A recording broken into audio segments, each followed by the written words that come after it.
Radhe Radhe everyone. आप सभी को संकट चौथ की बहुत बहुत शुभकामनाएं। फ्रेंड्स, करवा चौथ का व्रत पति की लंबी उम्र के लिए रखा जाता है। ठीक उसी प्रकार संकट चौथ का व्रत अपनी संतान की लंबी उम्र के लिए और अच्छे स्वास्थ्य उज्जवल भविष्य के लिए किया जाता है। लगभग सभी संकट चौथ का व्रत महिलाएं रखती हैं। आज के इस वीडियो में हम जानेंगे कि इस वर्ष जो है यानी 2025 में संकट चौथ का व्रत कब किया जाएगा, चंद्रोदय का समय कब रहेगा, अगर चंद्रमा के दर्शन ना हो पाए क्योंकि मौसम इतना ख़राब चल रहा है तो बादलों की वजह से कभी कभी होता है कि चंद्रमा के दर्शन नहीं हो पाते। तो चंद्रमा के अगर आपको दर्शन नहीं होते हैं तो आप संकट चौथ के व्रत के विषय में आप कैसे करें, कैसे पूजा अर्चना करें, कैसे चंद्रमा को अर्घ्य दें, ये संपूर्ण जानकारी आपको मैं इसी वीडियो में देने वाली। तो चलिए वीडियो को शुरू कर लेते हैं। तो माघ के महीने में, माघ मास के कृष्ण पक्ष के जो चतुर्थी तिथि होती है उसे संकट चौथ का व्रत किया जाता है। उस दिन संकट चौथ को संकष्टी चतुर्थी, संकटा चतुर्थी या तिल चौथ के नाम से भी जानते हैं।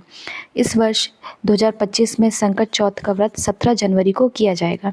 हमें व्रत कैसे करना है? 17 जनवरी के दिन सुबह सुबह आपको अपना जो भी नित्य कर्म है वो कर लेना है। यानी सुबह आप जो भी वॉशरूम वगैरह चले जाएं, अपने घर की साफ़ सफाई कर लें। इसके बाद आपको नहा धोकर सारे काम निपटा लेने हैं। इसके बाद आप नहा धोकर तैयार हो जाइए। इसके बाद संकट चौथ की हम पूजा करेंगे।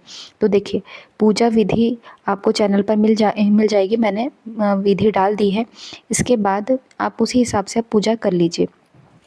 तो इस दिन गणेश जी की पूजा की जाती है। गणेश जी की पूजा की जाती है। इसके साथ ही संकट चौथ व्रत की कथा ज़रूर सुनिए क्योंकि कथा का विशेष महत्व है। तो आपको कथा ज़रूर सुननी चाहिए। कथा के बिना इस व्रत का बिल्कुल भी कोई फल हमें प्राप्त नहीं होता है, इसलिए हमें कथा ज़रूर सुननी चाहिए। संकट चौथ के व्रत के दिन हम चाय पानी पी सकते हैं। पूरा दिन हमें व्रत करना है। इस दिन तिल का भोग जो है समर्पित किया जाता है गणेश जी को, दूब समर्पित की जाती है। तो इस दिन आप तिल का जो है भोग ज़रूर समर्पित कीजिए, लड्डू ज़रूर चढ़ाइए, तिलकुटा बनाइए। जो तिलकुटा क्या होता है? तिलकुटा में तिल को सेक कर यानी भूंज कर उसको थोड़ा सा कूट कर उसमें थोड़ी सी चीनी और घी मिलाया जाता है और उसे जो है गणेश जी को समर्पित किया जाता है और ये बहुत ही ज़्यादा महत्वपूर्ण होता है। तो आप इसलिए तिलकुटा ज़रूर दीजिए, गणेश जी को समर्पित कीजिए। इसके साथ ही इस दिन आप अपनी सासू माँ को बायना ज़रूर दीजिए। अगर आपकी सास नहीं है तो आप बड़ी जो सास है आपकी, जिसे सास की जो जेठानी वगैरह होंगी, देवरानी होंगी, आप उन्हें भी दे सकते हैं। अगर आपके यहाँ आसपास सास नहीं है, सास की कोई जेठानी देवरानी भी नहीं है, तब उस स्थिति में आप ससुर जी को भी दे सकते हैं। उनके लिए कुछ कपड़े लेके आ सकते हैं, तो ऐसे आप दे सकते हैं। या फिर आप अपनी जेठानी को दे सकते हैं, नंद को दे सकते हैं। तो इस तरह से आप बायना ज़रूर निकालें और किसी न किसी सुहागिन महिला को आप ज़रूर दें जो आपसे बड़ी हो। बस आपको अपने बायना अपने मायके में नहीं देना है, अपने ससुराल पक्ष में आप किसी को भी दे सकते हैं। तो ये भी हो गया। तो देखिए, अगर आपकी जेठानी है, नंद है, कोई भी जो आपसे रिश्ते में बड़े तो आप उन्हें दे सकते हैं। कुछ लोग ये कहते हैं कि हमारी सगी नंद नहीं है तो क्या हम जो ऐसे कोई पहचान वाला है तो उन्हें दे सकते हो? तो जी हाँ, आप उन्हें भी दे सकते हैं।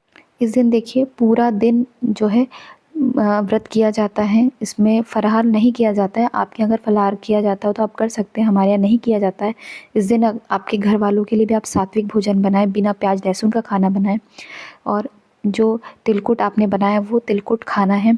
तो आपको बाद में खाना नहीं खाना है। रात के समय भी हमारे यहाँ खाना नहीं खाया जाता है, वही जो तिलकुटा होता है वही खाया जाता है क्योंकि वही हम भोग में भी समर्पित करते हैं। इसके साथ आप दूध वगैरह भी अगर चाहे तो रात के समय आप पी सकते हैं, मगर भोजन नहीं किया जाता है और ना ही फलाहार किया जाता है। तो आप आपके यहाँ जैसा होता हो आप वैसा कर सकते हैं। इसके साथ देखिए, बारिश का मौसम हो रहा है, कभी ठंडी हो रही है, तो जो चंद्रोदय का समय है वो 9:09 पर चंद्रोदय का समय है। तो इस समय पर आपके यहाँ अगर आपके शहर में उस टाइम बादल हैं, जो चंद्रमा है नहीं दिखाई दे रहा है, तब भी आप चंद्रमा को अर्घ्य दे सकते हैं और चंद्रमा के दर्शन कर सकते हैं। एक आप प्रतीकात्मक रूप में भी आप चंद्रमा के दर्शन कर सकते हैं। तो आप उन्हें अर्घ्य दे दीजिए और उनकी पूजा अर्चना कर सकते हैं। तो कम से कम आधा घंटे का तो आप इंतज़ार ज़रूर कीजिए। अगर 9 बजे नहीं भी निकल पा रहे हैं चंद्रमा, तो आप 9:30 तक आप देख लीजिए। अगर आपको नहीं समझ में आता कि नहीं चंद्रमा बिल्कुल दिखाई नहीं दे रहे हैं, तो आप प्रतीकात्मक रूप से उनकी पूजा कर सकते हैं। मन में आप ये सोचिए कि हाँ चंद्रमा जी निकल आए और आप पूजा अर्चना कर सकते हैं। तो ये भी हो गया। तो तो जब भी आपको लगे कि चंद्रमा का निकलने का समय हो गया, अगर चंद्रमा नहीं भी दिखाई दे रहे हैं तो आप उन्हीं की जिस दिशा में चंद्रमा निकलते हैं उसी दिशा में आपको चंद्रमा को अर्घ दे देना है, पूजा अर्चना कर लेना है और अपने व्रत का पारण कर लेना है।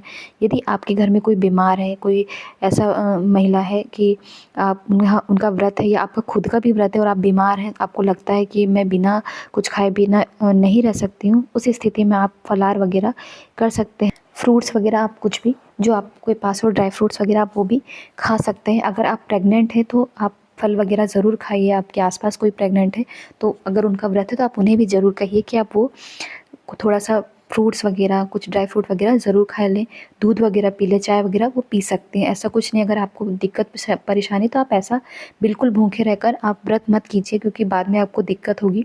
इसलिए आप इस चीज़ का भी ध्यान रखें। यदि आपके आसपास कोई ऐसी महिला है जो पहली बार व्रत रख रही है, आप खुद भी आप शादी के बाद पहली बार व्रत रख रही हैं, उस स्थिति में आपको उसी प्रकार व्रत रखना है जैसा आप हमेशा रखना चाहती हो। अगर आप पहली बार में चाय पानी कर सकते हैं और पहली बार में अगर आपने कुछ फ्रूट वगैरह खा लिया तो आप हर बार खा सकती हैं। तो इसलिए अगर आपको लगता है कि आगे मुझे दिक्कत ना हो, इसलिए आप एक दिन में एक बार आप फ्रूट वगैरह ज़रूर ले लें या कुछ ड्राई फ्रूट वगैरह ले लें या दूध वगैरह या चाय वगैरह आप ज़रूर ले लें, ताकि अगली बार आप जब रखें या फिर उम्र जैसे जैसे बढ़ती है, समय बीतता है तो कुछ ना कुछ शारीरिक दिक्कत ज़रूर होती है। तो इसलिए आप इस चीज़ का ध्यान रखकर अगर पहली बार आप जैसे रखेंगे आगे भी आप वैसे ही आपको रखना होगा, तो इस चीज़ का भी आप ध्यान रखें। इसके साथ ही देखिए, कुछ लोग के यहाँ ये होता है कि बेटी होती है तब जो है संकट चौथ का व्रत नहीं किया जाता, बेटा होता है तो तभी किया जाता है। तो आपके यहाँ जैसा होता हो, हमारे हिसाब से तो अगर आपकी बेटी है या बेटा है, दोनों स्थिति में आप इस व्रत को कर सकती हैं।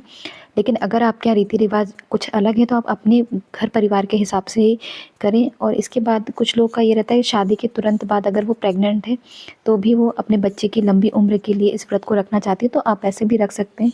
कुछ लोगों को ये भी सवाल आ रहे थे कि अगर हमारे बच्चे नहीं, अगर हम चाहते हैं कि हमारे बच्चे हो जाएं तो क्या हम इस व्रत को कर सकते हैं? तो बिल्कुल आप कर सकती हैं, क्योंकि ये अपनी संतान की प्राप्ति के लिए और उनके संतान की और जो है लंबी उम्र के लिए ही रखा जाता है। उनकी जो है उम्र बढ़े और वो बहुत तरक्की करें, इसीलिए इस व्रत को किया जाता है। तो अगर आपकी संतान नहीं है तो आप इस इच्छा में भी जो है गणेश जी से प्रार्थना कर सकती हैं और इस व्रत को कर सकती हैं। अब कुछ लोग के यहाँ कड़वा बाँटना का कुछ अलग वो रीति रिवाज होता है, तो कड़वा अलग चीज़ होती है और उद्यापन अलग चीज़ होती है। अगर आपको 14 साल से ज़्यादा हो गए हैं तब आप इस व्रत का उद्यापन कर सकते हैं। अगर आपको लगता है आपकी शारीरिक सामर्थ्य इतना नहीं है कि अब इस व्रत को आप कर सकें, तब उस स्थिति में आप 14 सुहागिन महिलाओं को बुलाकर सुहाग की सामग्री और 14 कटोरियों में ये तिलकुटा रखकर, आप कुछ प्रसाद रखकर, कुछ दक्षिणा रखकर उन्हें ये दे सकती हैं और उसके बाद उनका आशीर्वाद लेकर इस तरह से आप उद्यापन कर सकती हैं। उद्यापन करने के बाद भी अगर आप चाहें तो व्रत को जारी रख सकती हैं। उसके बाद आपको लगता है कि अब नहीं हो रहा है मुझसे, तो आप छोड़ सकती हैं। तो इस तरह से उद्यापन किया जाता है। कड़वा बाँटने का अलग नियम होता है, आपके यहाँ जैसे होता हो आप वैसे कर सकते हैं। कड़वा में कुछ लोगों के यहाँ महिलाएं बुलाई जाती है, सुहागिन महिलाएं, और उन्हें सुहाग की सामग्री और तिलकुटा दिया जाता है और कुछ दक्षिणा दी जाती है। और कुछ लोग के यहाँ ये होता है कि जिनके बच्चे होते हैं उन्हीं को बुलाया जाता है। तो आपके क्षेत्र में जैसे इस व्रत को किया जाता है आप वैसे ही कीजिए। अगर आपको नहीं पता है तो आप अपने परिवार में कोई बड़े बुजुर्ग हैं, कोई बड़ी सुहागिन महिला हैं आपसे, तो आप उनसे भी पूछ सकते हैं, क्योंकि हर स्थान में, हर क्षेत्र में अलग रीति रिवाज है। तो आपके यहाँ जैसा होता हो आप वैसा करिए। तो इस तरह से संकट चौथ का व्रत कर सकते हैं। तो आज का ये वीडियो आपको कैसा लगा? अगर ये वीडियो अच्छा लगा हो और आपके लिए थोड़ा सा भी यूज़फुल हो तो प्लीज़ मेरे चैनल को लाइक शेयर सब्सक्राइब ज़रूर करें। धन्यवाद।